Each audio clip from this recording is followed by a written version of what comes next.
第12章宇宙生命体への階段。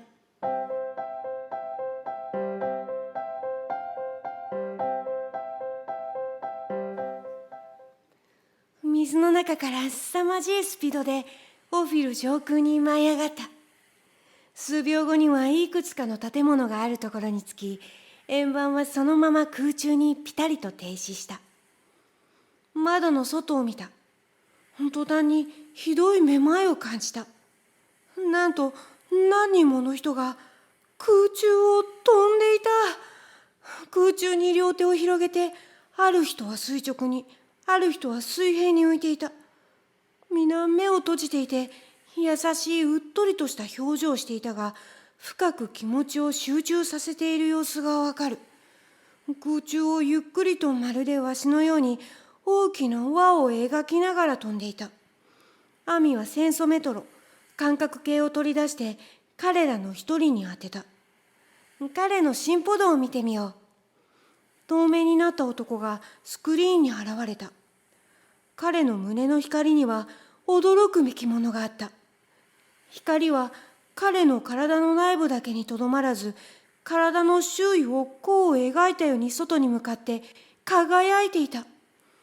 宇宙最大の力、愛の力を体験しているところだ、とアミが説明してくれた。どうして飛ぶことができるの？とても驚いて聞いた。愛の力が持ち上げているんだよ。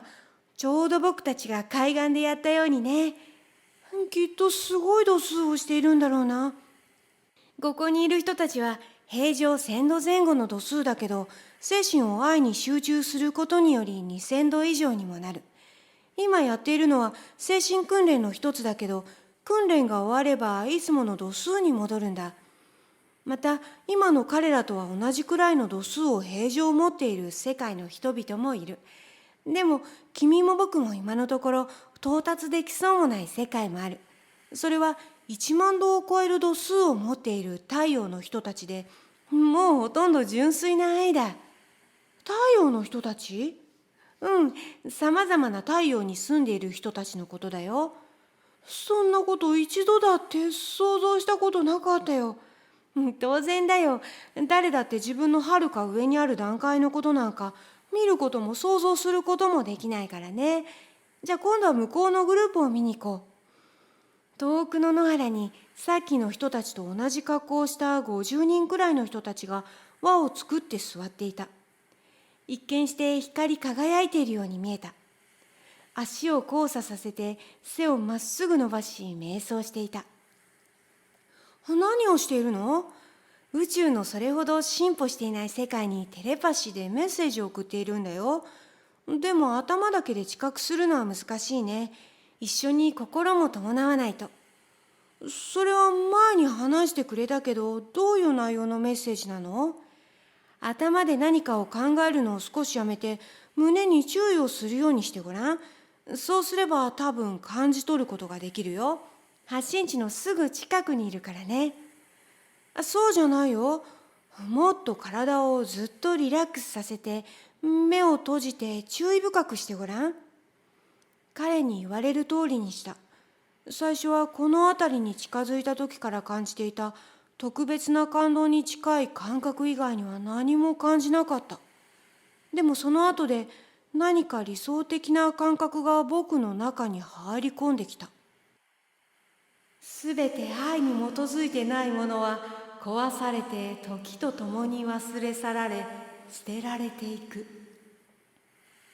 一種のとても気高い明るさのようなものが僕の内部に湧き上がってきた。その後で僕の頭に次のような感情の言葉が置かれた。それはなんだかとても不思議ではあったが、同時にとても美しかった。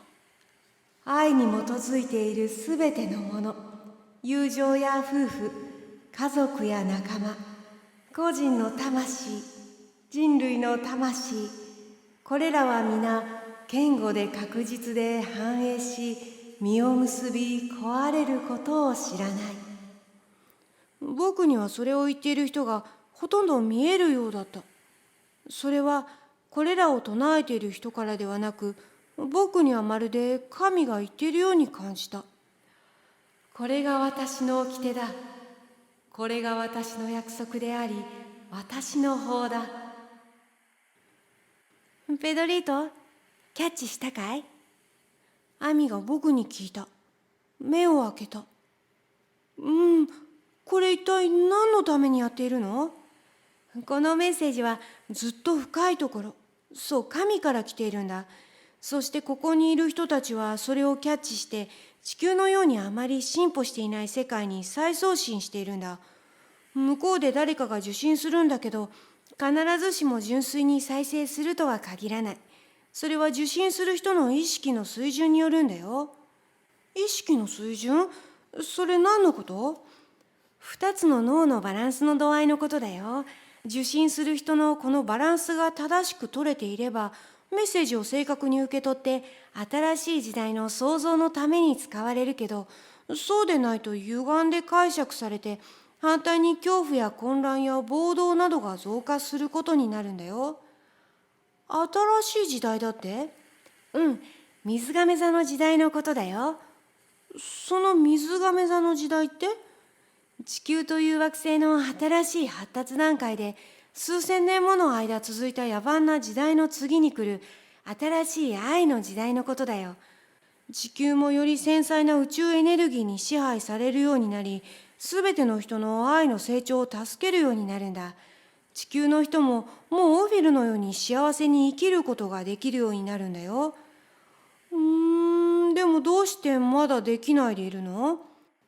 それはいまだに時代遅れの古い考えと、新しい時代には順応できないシステムに従い続けていて、それが人々を傷つける結果となっているんだよ。でも人々は幸せになるために生まれてきているんであって、傷つくために生まれてきているんじゃないんだ。だから我々もこの救済計画にのっとって働いているんだよ。最近地球で愛についてよく語られているのに気がついたかい？そういえばそうだ。それはこの水亀座の時代に入り、これらのメッセージを受け取る人が多くなり、その多くの人が前にも増して強くなったこの愛の放射の力を感じているからなんだよ。じゃあどうして今地球にはより多くの苦しみがあるの？もっと前の時代には世界大戦だとか貧困だとかペストだとかあったにしても、人々は以前残酷な行為に対してそれほど繊細ではなく、戦争も当然のことと考えていた。でも今はもう違うんだ。大部分の人はただ平和に生きることを願っている。新しい時代の人間はより繊細な放射の影響を受け、かわいそうに苦悩に対してもより敏感で、より傷つきやすくなっているんだよ、ペドリート。凄まじいスピードであの奇妙で霊的な振動に満ち溢れている場所から立ち去った。アミ、あと何時間ぐらい残ってる？2時間だよ。変だな。海岸でこの円盤に乗ってから12時間ぐらいは経っているように感じるけどね。前にも言ったように時間が伸びをしたんだよ。じゃあ今度は映画を見に行こう。オフィルの夜になっているところに着いた。野原も建物も皆たくさんの照明で照らされ、とても明るかった。観客で満員の野外映画館のようなものが見えてきた。スクリーンは薄いガラス板でできていて、そこに静かな音楽に合わせてカラーの抽象的な画像が映っていた。スクリーンの正面には際立って特別な椅子が見え、そこに頭にヘルメットのようなものをつけ、目を閉じて瞑想している一人の女の人が座っていた。アミ、何してるの？あの女の人。彼女が想像したことがスクリーンに映るんだよ。撮影者も映画技師もいらない映画といったところかな。でもこれは信じられないよ。テクニック。単にテクニックの問題だよ。彼女が終わった後で、今度は男の人がその椅子に座った。観客は拍手を送っていた。別の音楽が鳴り始めた。スクリーンには何羽かのスマートな鳥がガラスか水晶ででもできたような風景の上を音楽のリズムに合わせて可憐に飛んでいた。それはまるでアニメーションを見ているようで、とても美しかった。しばらくの間、黙ってこの素晴らしい宇宙映画館の映像を楽しむことにした。その後で男の子が席につき、いくつもの奇妙な惑星で起こった他の星の女の子との愛の物語を披露し始めた。映像は前に見た二人に比べて鮮明度に欠け、時々すっかりぼやけてしまう時もあった。どうしてぼやけたりするの？まだ子供だから大人のような集中度にまで達していないんだ。でも彼の年にしてはとてもよくできている。音楽も一緒に想像するの？それはまだここじゃできない。でも別の世界ではその二つを同時にできるところがある。オフィルでも音楽家が音楽を創造して監修が聴くというコンサートホールがあるよ。じゃあ今度は遊園地に行ってみたいかい？もちろん。とても幻想的な世界に着いた。そこはあらゆる娯楽施設でいっぱいだった。巨大なジェットコースター、回転木馬、いろいろなぬいぐるみの動物たち、幻想的な風景のセット。別の遊び場では無重力状態になっているところがあって、皆自分の体が宙に浮くのを大笑いしながら楽しんでいた。より進歩した人間ほど子供のようになってくるんだ、とアミが説明してくれた。ここにはこういったものがたくさん作られている。進歩した大人の精神はまるで子供とそっくりだ。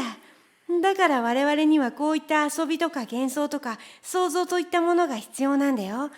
でも最大の遊び、幻想、想像と言えるのは大宇宙であり、その創造者は愛だ。神？